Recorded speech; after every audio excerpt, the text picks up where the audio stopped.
ನಾನು ಕನ್ನಡದಲ್ಲೇ ಇಂಟ್ರಡಕ್ಷನ್ ಮಾಡ್ತೀನಿ ತಮಗೆಲ್ಲ.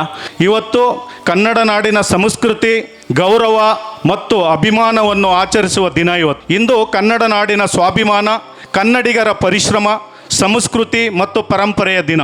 ಹಾಗಾಗಿ ಕನ್ನಡ ರಾಜ್ಯೋತ್ಸವನ ಬರೀ ಒಂದು ದಿವಸ, ನವೆಂಬರ್ ಒಂದು ದಿವಸ ಮಾತ್ರ ಆಚರಿಸೋದಲ್ಲ. ಸೊ ರೀಗೋ ಬಗ್ಗೆ ತಮಗೆಲ್ಲ ಗೊತ್ತಿರೋ ಥರ ಪ್ಯಾನ್ ಇಂಡಿಯಾದಲ್ಲಿ ನಾವು ಕೆಲಸ ಮಾಡ್ತಾಯಿದ್ದೀವಿ.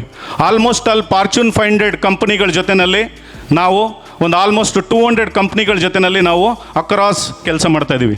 ರೀಗೋ ಹುಟ್ಟಿದ್ದು ಕನ್ನಡದಲ್ಲಿ. ಸೊ ಇವಾಗ ರೀಗೋ 400 ಸಿಟಿನಲ್ಲಿ ಇವತ್ತು ಕೆಲಸ ಮಾಡಲಿಕ್ಕೆ ಅವಕಾಶ ಕೊಟ್ಟಿದ್ದಾರೆ.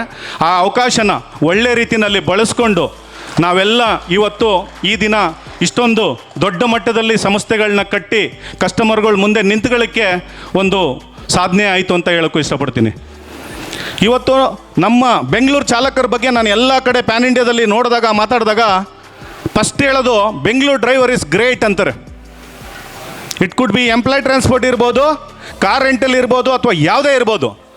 ಆದರೆ ಬೆಂಗಳೂರಲ್ಲಿ ಕಲಿಯೋಕ್ಕೆ ಅವಕಾಶಗಳಿದೆ ಅಂತ ಬರ್ತೀವಿ. ಕಲಿತ ಮೇಲೆ ನಾವು ಯಾವ ರೀತಿ ನಡಿಬೇಕು, ನುಡಿಬೇಕು, ಅದನ್ನು ಯಾವ ಥರ ನುಡಿಸ್ಬೇಕು ಅನ್ನೋದ್ರ ಬಗ್ಗೆ ತಾವು ಯಾವಾಗಲೂ ಕೂಡ ಒಂದೊಂದು ಹೆಜ್ಜೆನೂ ಕೂಡ ಆಗ್ತಾ, ಒಂದೊಂದು ಹೆಜ್ಜೆನಲ್ಲೂ ಕೂಡ ನೋಡ್ತಾ ಜೀವನ ಯಾವುದೋ, ನಾನು ಇವತ್ತು ಎಲ್ಲಿದ್ದೀನಿ, ಮುಂದೆ ಹೆಂಗೆ ಮಾಡಬೇಕು ಅನ್ನೋದನ್ನು ಕೂಡ ನೀವು ನೆನೆಸ್ಕೋಬೇಕಾಗುತ್ತೆ. ಈ ಕಂಪನಿನಲ್ಲಿ ನಮಗೆ ಒಂದು ಒಳ್ಳೆ ಗೌರವನ ತರಬೇಕು, ಒಂದು ಒಳ್ಳೆ ಹೆಸರನ್ನು ತರಬೇಕು.